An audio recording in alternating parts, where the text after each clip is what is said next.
the evil stepmother, and the waste charm of silence. Everyone in the neighborhood knew that something was not right in that house by the corner, the one with a broken fence and always filled with noise. Shouting, crying, pots crashing, day and night, like a horror movie on repeat. But nobody dared go too close. They said the woman who lived there wasn't just mean, she was evil. She had a charm tied around her waist that could silence even the strongest of men. But let's take you inside that house. Behind those worn-out doors lived a man named Papa Kunle and his only daughter, 14-year-old Ada. Ada was soft-spoken and always tried to smile through her pain. She was the kind of child who would say thank you even after a slap. Her mother had died when she was still in primary school, and for a few years it had just been her and Papa Kunle. Things were hard, but peaceful. Until Mama Stella came. Mama Stella walked into their lives like a storm, tall, thick, loud, and always wearing heavy makeup and strong perfume. She acted like a queen the moment she moved in. She claimed she was there to bring order into Papa Kunle's home, but what she brought instead was fire and thunder. She had no love for Ada. From the first day, she treated her like a slave. "Why are you sleeping by 5 a.m.?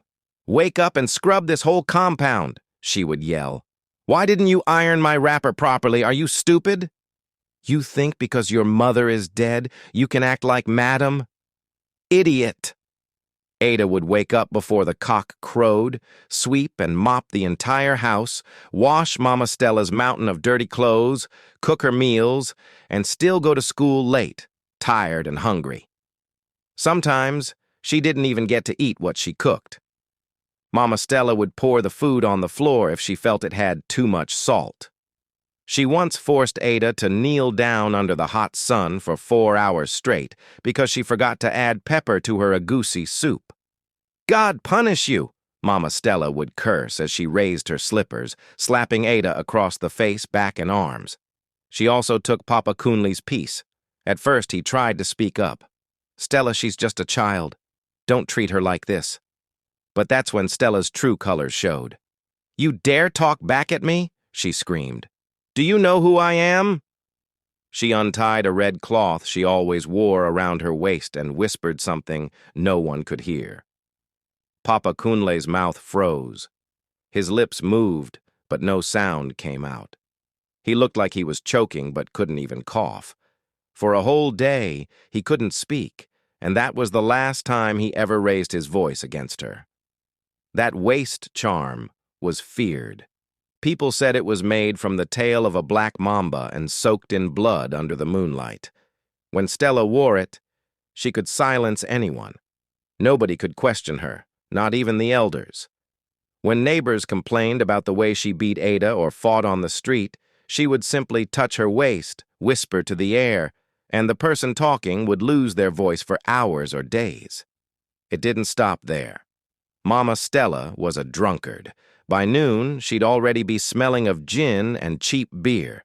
She would dance in front of the house half naked, insulting passers-by. "Your husband is cheating," she would yell at random women. "Your children are bastards." She caused fights everywhere she went. At night, strange people visited their home. Hooded men, women with chalk on their faces.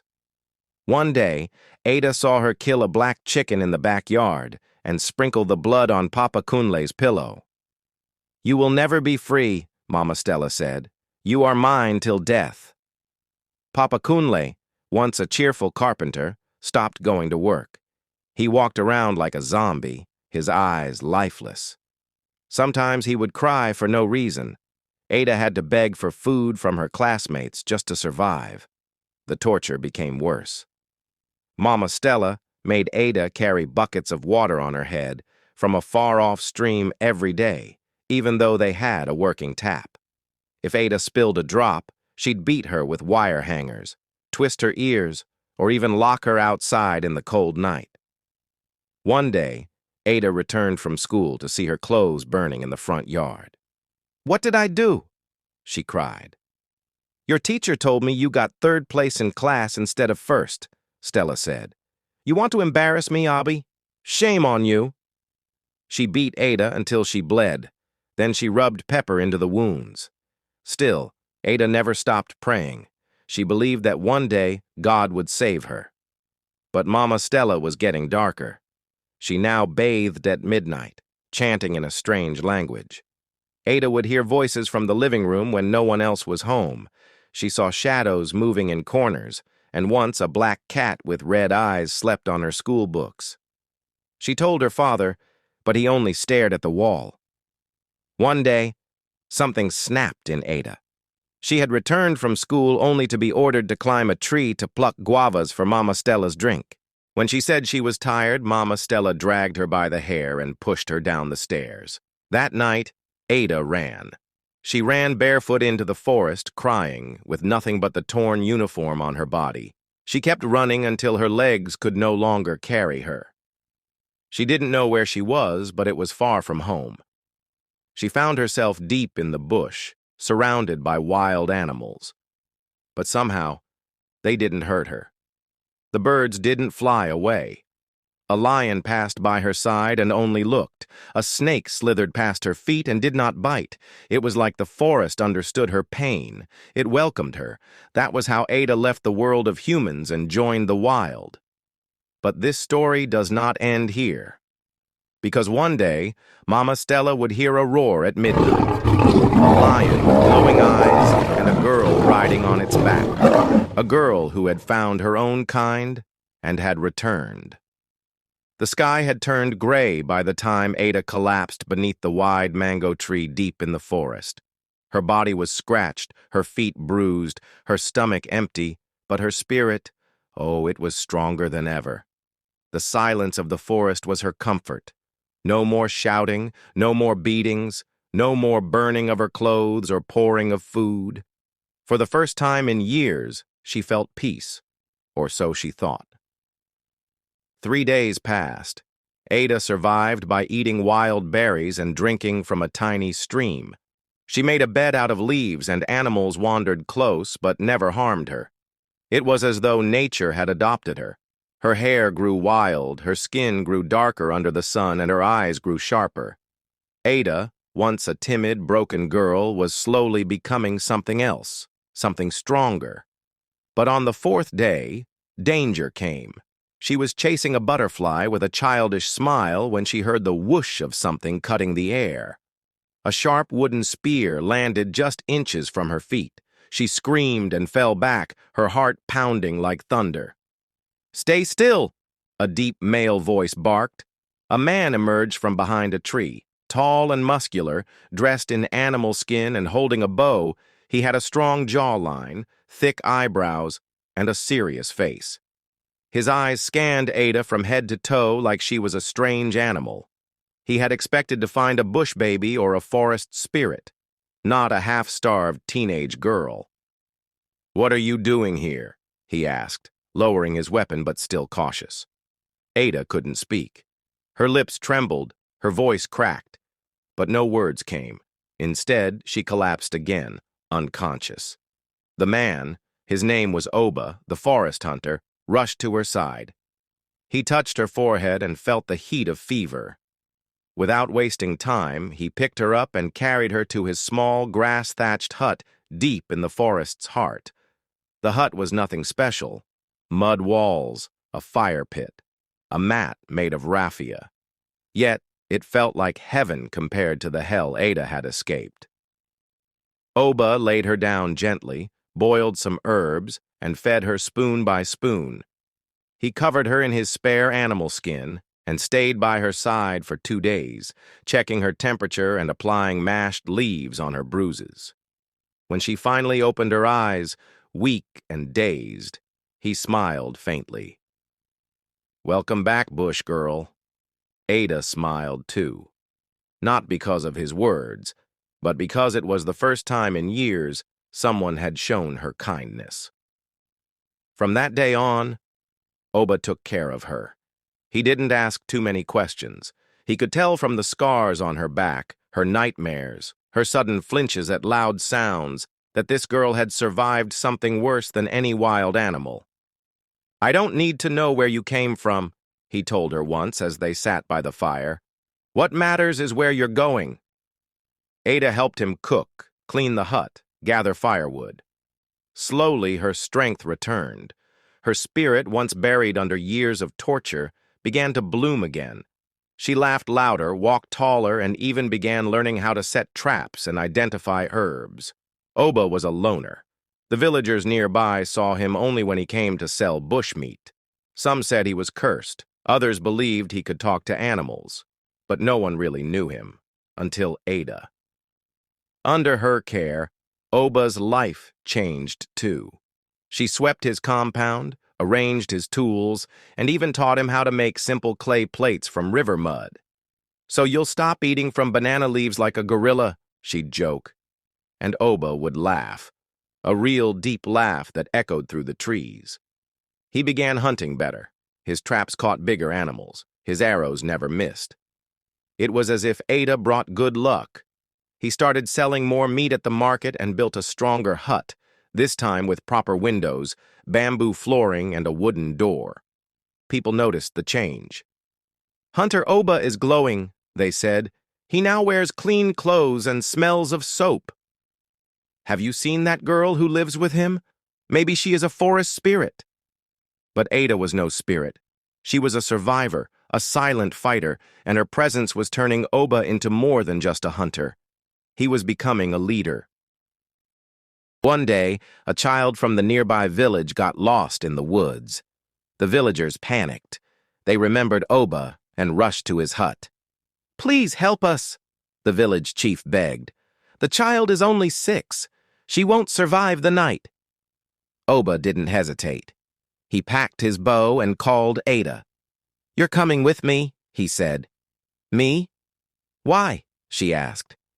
"Because animals listen to you, and I've never seen a child move in the bush the way you do." They spent hours tracking footprints, listening to bird calls, sniffing smoke trails. Ada knelt and picked up a torn piece of cloth. "This way," she pointed. By nightfall, they found the child shivering by a stream, too scared to move. Ada wrapped her in her own wrapper and whispered gently until the girl calmed down. When they returned the girl to her parents, the whole village celebrated. Oba was praised, but Ada, she was called Nwa Osisi, the child of the forest.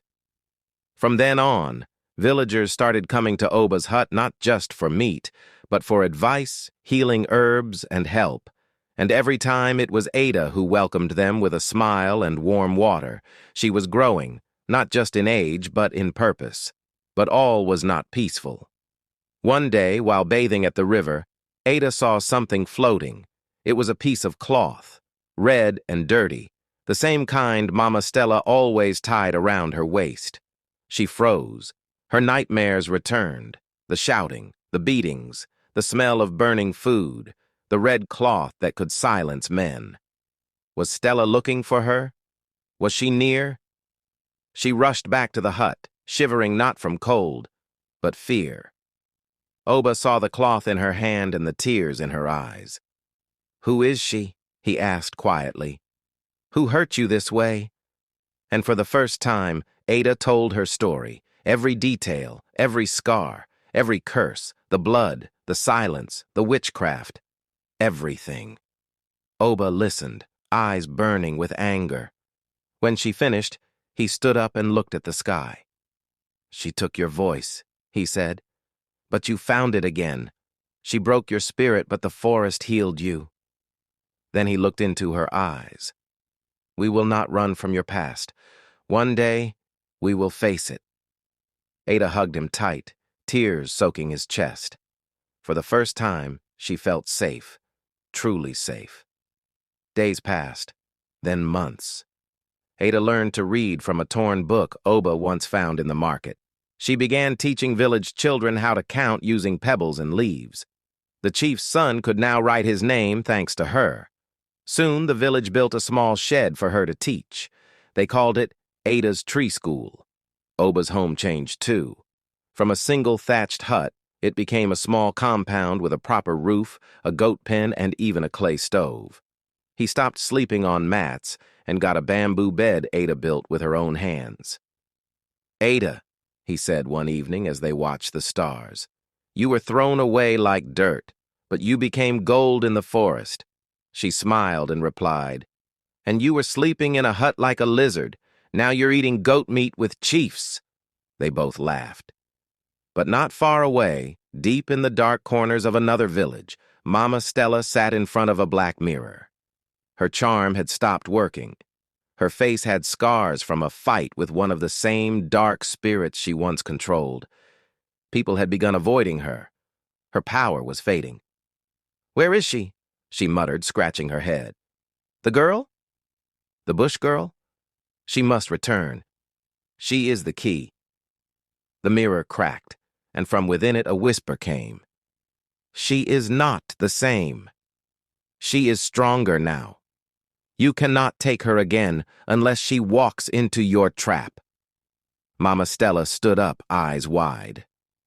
"Then I will make a trap so deep, so strong, she will walk into it herself." The moon that night was full and bright, shining over the thick forest canopy like a silver, watchful eye. Ada sat outside Oba's now well-built hut, weaving a basket while humming an old song her mother used to sing. Her hands were faster now, firmer. She had grown into a tall, beautiful girl with skin like polished ebony and eyes sharp like a hawk's. Her voice, once timid, was now strong, confident. She was no longer a shadow. She was a light in the forest. Oba watched her from the corner of the compound, his bow slung over his shoulder. He had just returned from a long day of hunting with 3 fresh bush rats and a small antelope. As always, his first words were, "Did you eat today?" Ada nodded, smiling. "I even taught the chief's niece how to multiply using mango seeds." "You and those mango seeds," Oba chuckled. But behind that smile, Ada still carried scars the forest could not heal. She still dreamed of fire, of screams, of a red charm that tied tongues and burned peace. She had forgiven, but she hadn't forgotten. That same night, something stirred in the wind. Far away, in the dying village where Mama Stella now lived, trouble brewed. Her charm no longer silenced anyone. Her drunkenness had grown worse.